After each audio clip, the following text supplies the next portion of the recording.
So I'm just going to make a couple of very brief comments. My writ today was just to try to set a little bit of a background. For those of you who were here last time at the China Debate Roundtable, we left off, or Tony and my presentation, we left off with a couple of questions. One, in terms of looking for signals on China's transition in both politics and economics, look towards changes in political leadership, sixth-generation issues. And then the other question we had was, how do you cut through, or how do you think about all the different opinions, all the different writings that you see on China? A lot of analysis.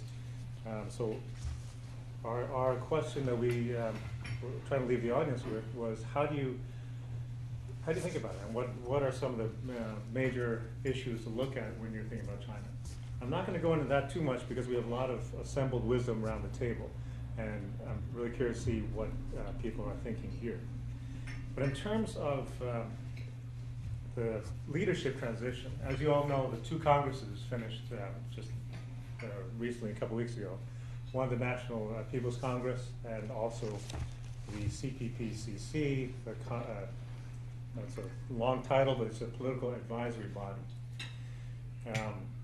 As far as I'm concerned, the most significant result of the NPC Congress was the appointment of two people who did not get to the Politburo Standing Committee, Li Yuanchao and Wang Yang, who were seen as political reformers. And they, in the run-up to the National Party Congress back in November of last year, as you know, the top ruling body is the Standing Committee, and that was cut from 9 members to 7 members. So in the horse trading that happened at that point, these two people who are widely touted as being a little more receptive to political flexibility were not appointed. At that time, we were wondering why that happened. And we brought up last time that in the previous Party Congress, 5 years ago, the two youngest members of the Standing Committee were Xi Jinping and Li Keqiang. And in this Party Congress, the recently appointed 7 members of the Standing Committee, the two youngest members are still Li Keqiang and Xi Jinping. Which means in 5 years, at the time of the next Politburo Standing Committee, we will see a large transition.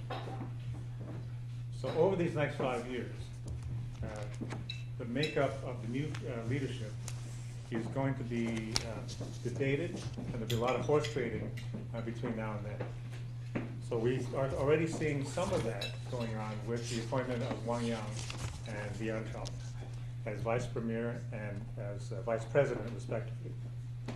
So that's just one contextual issue, and the other major takeaway from my perspective of these two Congresses is the continuing globalization of Chinese politics and economics.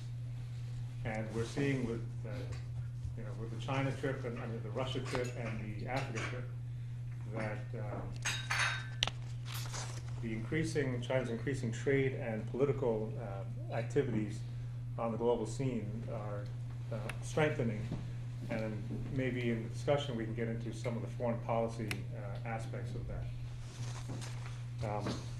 At Harvard, we've been debating a lot on what we call the Thucydides trap, which is the notion that a rising power, in this case China, and a mature power, in this case the United States,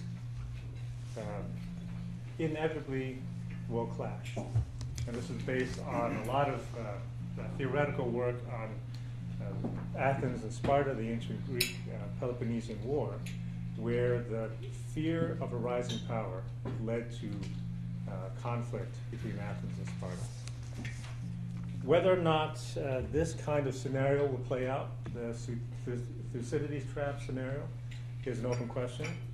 I think the context of today is very different, of course, from the Greek context of 2,000 years ago. But as far as IR theorists go, it is really an inevitability of mature powers and rising power conflict that we are working hard to try to avoid. So I just wanted to leave you with this general introduction on the leadership transition, on what to watch out for as China continues this globalizing trend, and if we can go into details on specific results of the two congresses.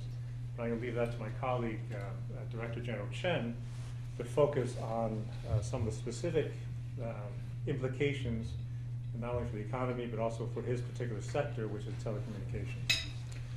So just want to say thank you very much at this point, and I look forward to stimulating discussion over the next couple hours. Thank you, Julian.